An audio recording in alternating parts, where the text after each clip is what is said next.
Monsieur le ministre. J'ai quand même envie de répliquer en disant que le Tchouraï existe aussi à Paris, hein, donc...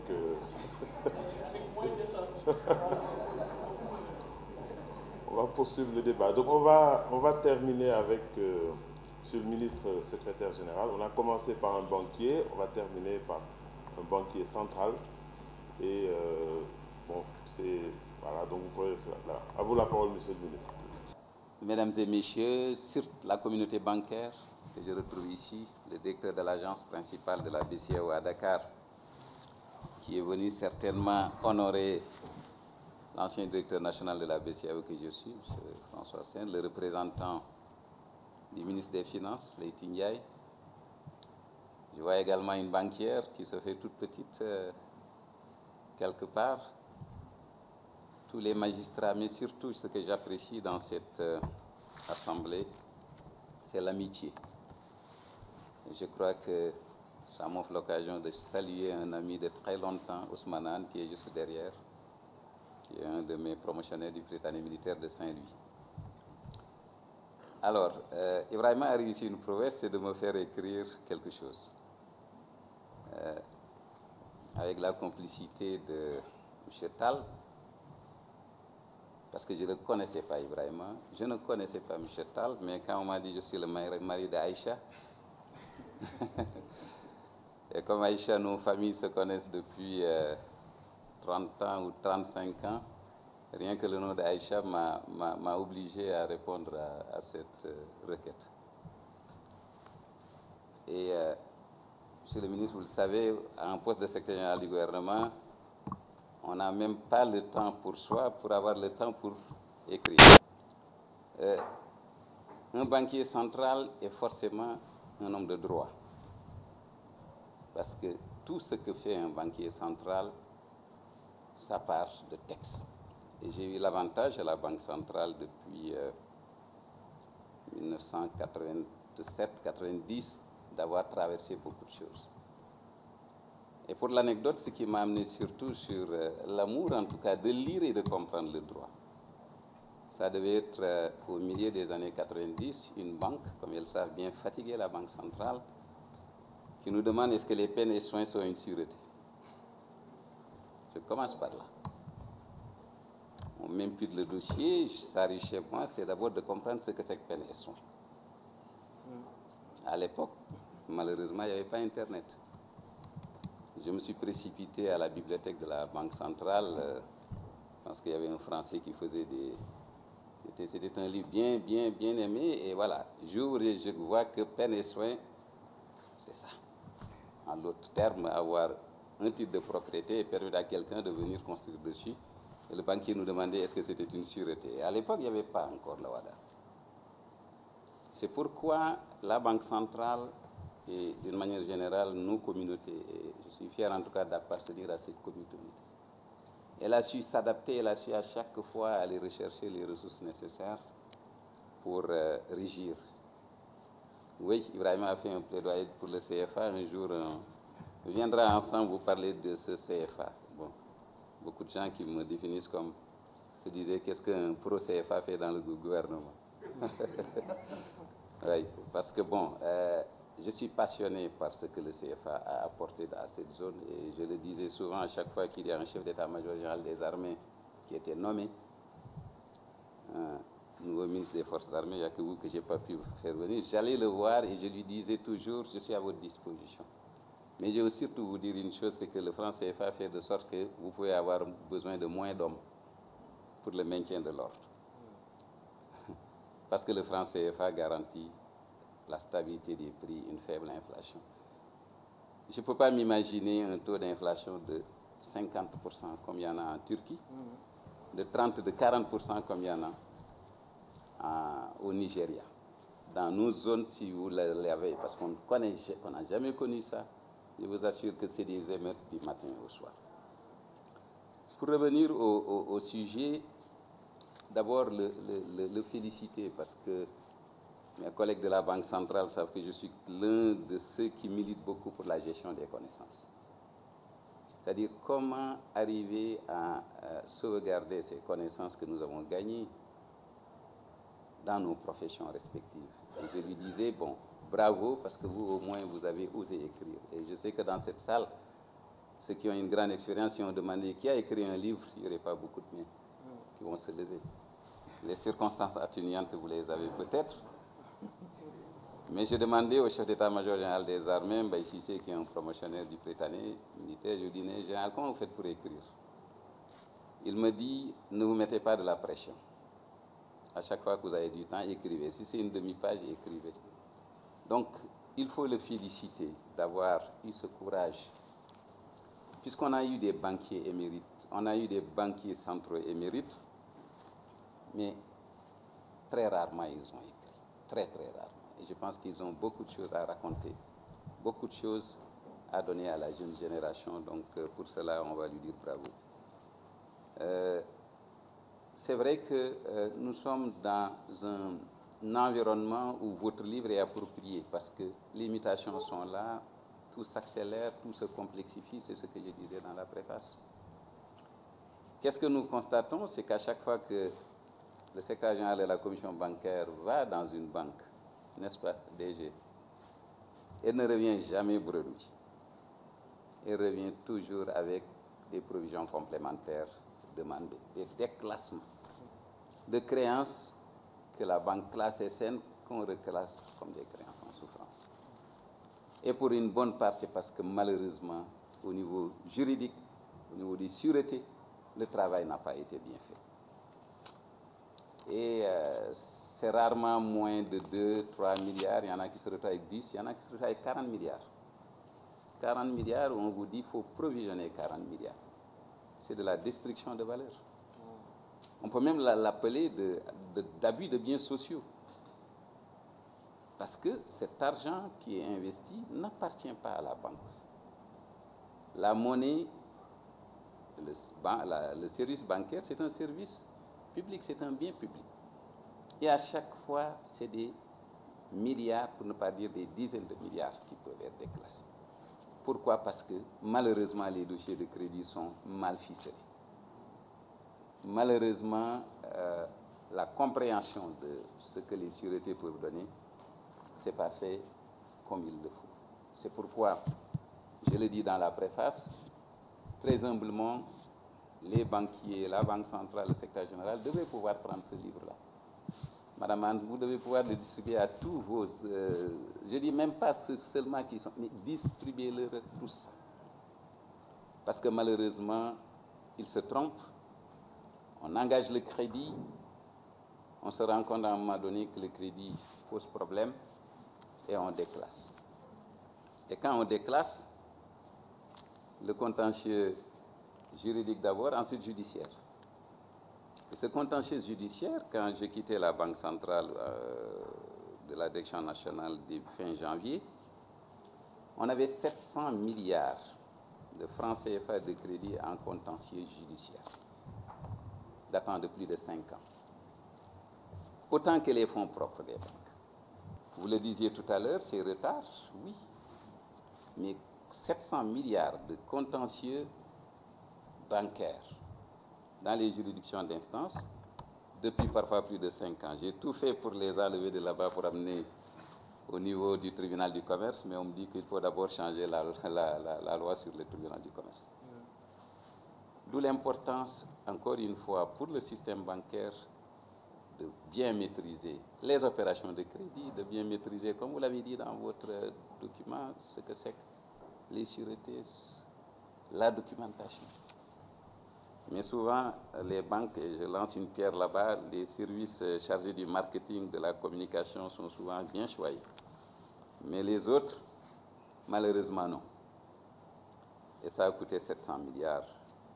Ne parlons pas de ce qui s'est passé avant 1990 au niveau de la restructuration bancaire. En une année au Sénégal, on a fermé 8 banques. 8 banques. Et je le rappelle toujours aux banquiers. Ce qui était arrivé dans les années 90, années 90, avec 8 banques qui ont été liquidées en une seule fois, septembre 1990, et qui avait laissé à l'époque des ardoises dans les livres seulement de la Banque centrale 200 milliards de l'époque, remboursés par l'État. Mais aujourd'hui, l'État ne sauvera plus jamais une seule banque parce qu'elle n'ose pas, parce que les populations savent maintenant que alalu askan wi la. Donc, il faut que les banquiers puissent s'approprier la maîtrise par leur personnel. Alors, quand on parle de sûreté, tout de suite, il y a le financement des économies. Oui, c'est une critique qu'on fait, je l'ai senti dans les propos de prof, c'est que aujourd'hui, aller dans une banque et dire « oui, je veux qu'on me prête », bon, on a l'habitude de dire « amna titre foncier » ou bien « amna truc », alors que ce n'est pas ça fondamentalement. Et la question de financement de l'économie, de la promotion du financement de l'économie, on ne peut pas, disons, la régler si on ne règle pas cette question des sûretés. Malheureusement, et là également, c'est des réflexions que le gouvernement doit engager. Le nombre de titres fonciers au Sénégal, c'est epsilon. Les baux, idem. Le reste, c'est des titres précaires, etc., etc. Mais fondamentalement, on ne peut pas régler la question du financement des économies si on n'arrive pas à trouver une certaine originalité. Et là, moi, c'est une critique que je fais au niveau de l'OHADA. Souvent, oui, c'est un regroupement de pays, mais qui n'ont pas la même maturité de leurs économies, qui n'ont pas la même maturité de leur système, on veut dire, de sûreté. Et qui, il faut le reconnaître, et qui est d'inspiration française, pour ne pas dire. Et malheureusement, le banquier, la banque centrale, ne peut reconnaître que ce qu'il y a dans le droit positif.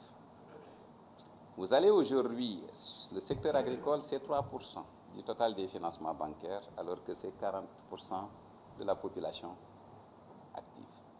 Mais c'est parce que l'OHADA ne reconnaît pas le récépissé dans le troupeau.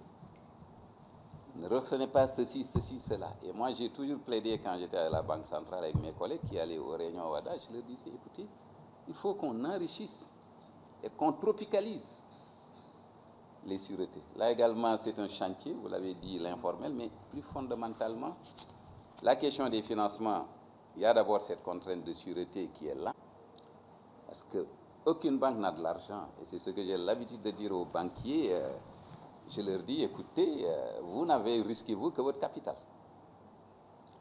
Les actionnaires qui sont les plus exposés, c'est ceux qui ont mis les dépôts. Et donc, il faut protéger ces déposants-là. Il faut sauvegarder la stabilité financière. C'est pourquoi, encore une fois, ce que l'OHADA a fait a énormément servi à l'espace de l'UEMOA et de la BIAC.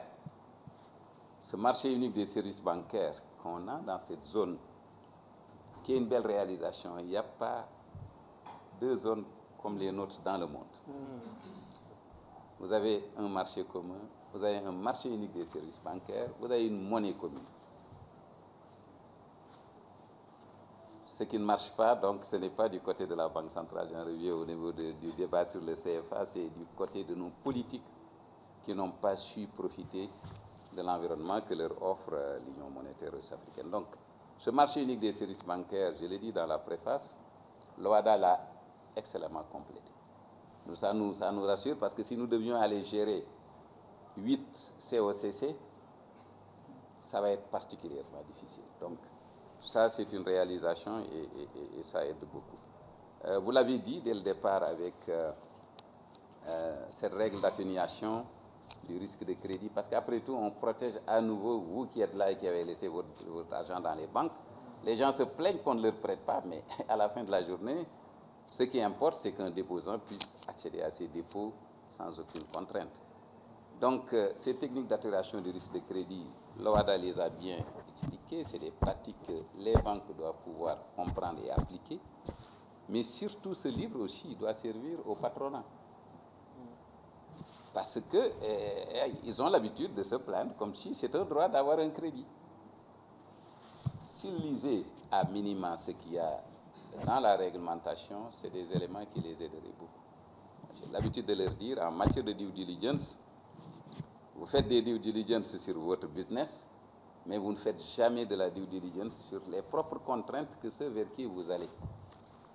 Et je pense que c'est didactique, ça peut être compris par n'importe qui. Il faut certainement, avec le patronat, voir comment également les amener à pouvoir l'utiliser, parce que ça aiderait beaucoup et la Banque centrale et les banques à ne pas passer leur temps à dire pourquoi le financement des économies n'arrive pas au montant souhaité par les uns et les autres, parce que clairement, en matière de sûreté, notre secteur privé, c'est de grands amateurs, vraiment de grands amateurs. Soit ils plongent en donnant à la banque tellement de choses, d'où les formulaires, c'est important.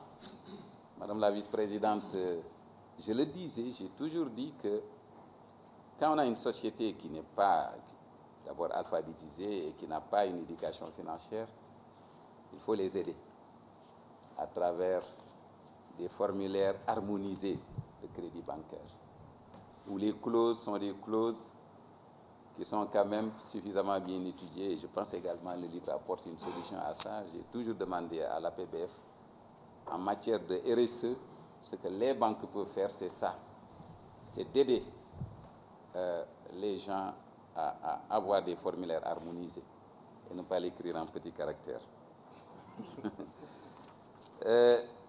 Alors, sur les politiques publiques, oui, je crois que je l'évoquais tout à l'heure au niveau des sûretés. C'est vrai, sur les sûretés réelles, il n'y a peut-être pas trop de soucis. Voilà, c'est compris, c'est truc. Mais quand on en vient aux sûretés personnelles ou aux sûretés mobilières, là aussi, c'est un élément que l'OHADA doit corriger. Nous avions à l'époque, quand j'étais directeur des activités bancaires à la Banque centrale, les anglo-saxons ont ce qu'on appelle un collateral register, un registre des garanties,